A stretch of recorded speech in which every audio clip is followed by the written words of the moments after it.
দেখো, ভালোবাসার মুভি, ভালোবাসা যেখানে সেখানে দুঃখ আছেই।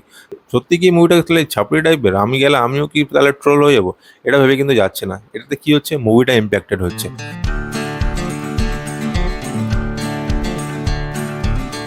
বন্ধুরা, সাইয়ারা মুভিকে নিয়ে অনেক ট্রোল হচ্ছে, ঠিক আছে? তো এই ট্রোলটাকে কি জাস্টিফাইড করা যাবে, নাকি এটা সত্যি সত্যিই ক্রিঞ্জ? আমি এটা নিয়ে আজকে ডিসকাস করব। তার আগে আমি কিছু কথা বলে নিতে চাই। যেমন আমি লাস্ট ভিডিওতে বলেছিলাম যে সাইয়ারা মুভিকে নিয়ে যতই ট্রোল করে নিক না কেন, এই মুভিটা সাকসেস হবেই। আর এটা ওয়ার্ড অফ মাউথে চলবে। তো এখনও অবধি মুভিটা 3 দিনে, লাস্ট উইকেন্ডের কথা যদি বলি, 115 115 কোটি টাকা কামিয়ে নিয়েছে, ঠিক আছে? যেটা একটা বড় মুভি, যেমন তোমার হাউসফুল 5, এতগুলো স্টার কাস্ট, তার সাথে যদি আমি কম্পেয়ার করি সিতারে জমিন পারু, ফার্স্ট উইকেন্ডে কী ছিল? কালেকশন ম্যাটার করছে, যতই তুমি ট্রল করে নাও। সাইয়ারা মুভির যে কনসেপ্ট, যে কন্টেন্ট, ওটাকে তোমরা ইগনোর করতে পারবে না, ঠিক আছে? এবার কথা হচ্ছে যে মুভিটা সাকসেসফুল হলো কীভাবে, মুভিটার সাকসেসের পিছনে রিজন কী আছে। এবার যদি আমি রিজনের কথা বলি, তাহলে সবার প্রথমে হচ্ছে স্ট্র্যাটেজি। ইয়াশ রাজ ফিল্ম যে স্ট্র্যাটেজিটা আগে করতো 90s টাইমে, ওই স্ট্র্যাটেজিটাই করেছে।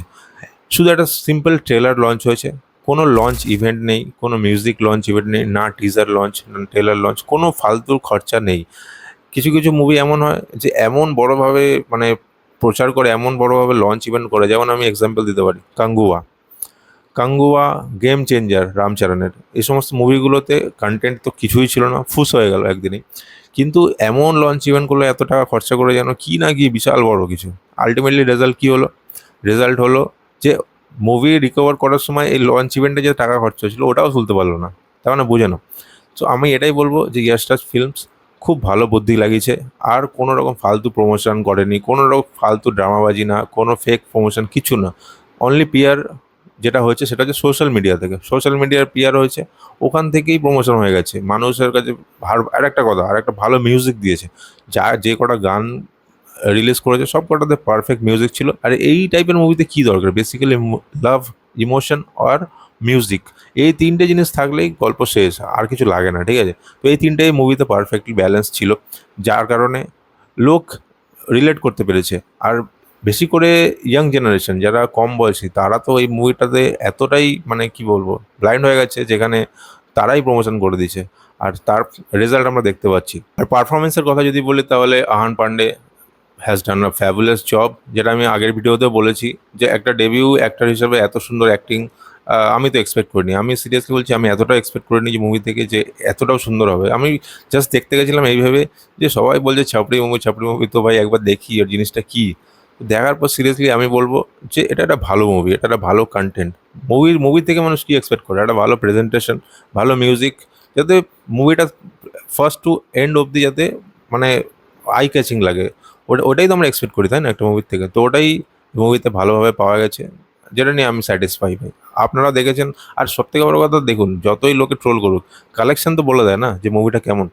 একটা মুভি মানে প্রথম 3 দিনে 115 কোটি, আর কালকে মানডে ছিল, মানডে তো মানে স্টিল স্ট্রং হোল্ড, 15 কোটির হোল্ড ছিল। মানে বুঝতে পারছো, এটা একটা বড় ব্যাপার। আগামী যে উইকেন্ড আসতে চলেছে না, এই উইকেন্ডেই মোটামুটি ফিল্মটা 170-80 কোটি অব্দি মেরে দেবে, এটুকু বলতে পারি। আর total lifetime collection 250 crore, চোখ বন্ধ করে যাবে, এটুকু আমি প্রেডিকশন দিতে পারি। মিলিয়ে নেবেন কথাটা, ঠিক আছে? এবার আছে মেন মুদ্দায়, যেটা নিয়ে ট্রোল করা হচ্ছে, যেটা নিয়ে বলা হচ্ছে যে মুভিটা ক্রিঞ্জ। হ্যাঁ, আমি মানছি যে মুভিটাকে নিয়ে যেটা করা হচ্ছে, মানে কিছু কিছু অডিয়েন্স এমনই ছাপড়িগিরি করছে গিয়ে সিনেমা হলে, যেগুলো দরকার নেই। চিল্লানো, তারপরে গিয়ে মানে কান্নাকাটি। ঠিক আছে, সবারই ইমোশন আছে। লাভ, দেখো, ভালোবাসার মুভি, ভালোবাসা যেখানে সেখানে দুঃখ আছেই, সেটা আমি জানি। কিন্তু তাই বলে কিছু কিছু অ্যাক্টিভিটিস এমন করা হচ্ছে, যেটা দেখি যারা সিম্পল অডিয়েন্স, যারা যেমন আমাদের মতো অডিয়েন্স, ঠিক আছে, তারা ভাবছে যে সত্যি কি মুভিটা তাহলে ছাপড়ি টাইপের, আমি গেলে আমিও কি তাহলে ট্রোল হয়ে যাবো? এটা ভেবে কিন্তু যাচ্ছে না। এটাতে কি হচ্ছে, মুভিটা ইম্প্যাক্টেড হচ্ছে। তো আমার মতে ভাই, এনজয় করো, এনজয় করো মুভিটাকে গিয়ে, সব কিছু ঠিক আছে, ইমোশন আছে, ঠিক আছে। কিন্তু ভাই ওভার রিয়াক্ট করা, মোবাইলে ভিডিও করে তুমি চিল্লাচ্ছ, ডান্স করছো, এগুলোর কোনো দরকার নেই। এগুলো জাস্ট একটা মানে কী বলবো, বুঝতেই পারছো আশা করি কী বলতে চাইছি। বাট আমি কারণ ইমোশনকে হার্ট করছি না, ইমোশন সবার সবার জায়গায় আছে, ঠিক আছে? মুভি এনজয় করলে, আমারও কিছু কিছু জায়গায় চোখে জল এসেছিল। আমি আমি মিথ্যা কথা বলছি না। আমাকেও যদি ছাপড়ি বলো তো বলো, কিছুই করার নেই, যেটাই সত্যি সেটা বলছি ভাই। তো যাই হোক, মুভিটা দেখো, মুভিটা ভালো মুভি। আর আগের ভিডিওতেও বলেছি, এখনও বলছি যে এই মুভিটা অনেক দূর অবধি চলবে। ট্রোল হবে, সব কিছুই হবে। এটার প্রমোশন এমনি ওয়ার্ড অফ মাউথেই হয়ে যাবে, মানুষ দেখবে, মানুষ দেখে আরেকজনকে বলবে যে ভাই গিয়ে দেখো। ওয়ার্ড অফ মাউথই হচ্ছে মেন। আর একটা কথা লাস্টে বলতে চাই, যে ভালো মুভি করতে গেলে কন্টেন্ট দরকার, কোনো ফালতু ড্রামা দরকার নেই, ফালতু বড় অ্যাক্টর দরকার নেই, একটা নর্মাল একটা, দেখো এই অ্যাক্টরকে তো আমি চিন্তাবো না, আহান পান্ডেকে, এটা অজানা একটা অ্যাক্টরকে নিয়েও কিন্তু এত বড় একটা হিট দেওয়া যায়, সেটা কিন্তু মহেশ সুরি আবার প্রুভ করে দিল। He is the captain of the ship. Mahesh Suri, আমরা আওয়ারাপান দেখেছি, আমরা হামারি আধুরি কাহানি দেখেছি, ডিরেক্টরের উপর ডিপেন্ড করে কীভাবে মুভি বানাতে হয়। তো আমি এটাই বলবো যে ফালতু বাজেট কোনো ম্যাটার করে না মুভিতে। মুভির আসল খেলা হলো content. Content is the Malik of a movie.